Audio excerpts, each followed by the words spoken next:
Lucas, ta formation pour devenir un maître maths Jedi dès aujourd'hui se poursuit. Oui, maître. Merci, maître. Voici le 44e exercice. On partage un cône en n parties de même hauteur.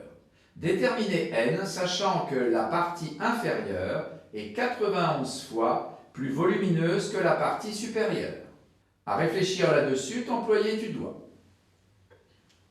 Bon, par quoi pourrais-je commencer? Rappeler une formule utile, bon il serait. Eh bien, je sais que le volume d'un cône, ça vaut 1/3 fois pi fois le rayon au carré fois la hauteur. Alors, si j'appelle V le volume du cône et Vn le volume de la nème tranche, je peux calculer les volumes des cônes. Alors, V1, ça vaut ceci, c'est-à-dire V sur n cube. Ensuite, V1 plus V2, ça vaut cela, c'est-à-dire 2 au cube fois V sur n cube. Donc V2, ça vaut 2 au cube moins 1 au cube sur n cube fois V. Alors, je peux ensuite dire que par un raisonnement analogue, V1 plus V2 plus V3, ça vaut ceci. Et donc V3, ça vaut 3 au cube moins 2 au cube sur n cube fois V.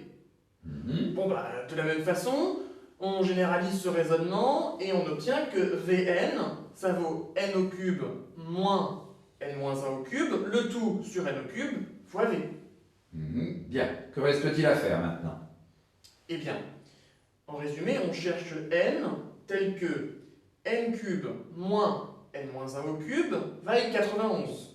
C'est-à-dire, si je développe ceci, ou encore cela.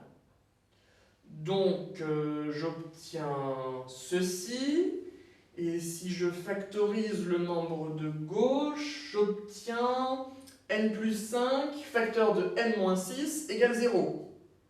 Bon, ça c'est une équation produit nul. Les solutions de cette équation sont n égale moins 5 et n égale 6. Ah oui, mais je sais que n est positif, donc la seule possibilité est n égale 6. À conclure, il te reste. Alors, on a la visualisation des proportions suivantes. Et conclusion, n égale 6 est la solution du problème. Autre chose à dire tu as? Non, maître.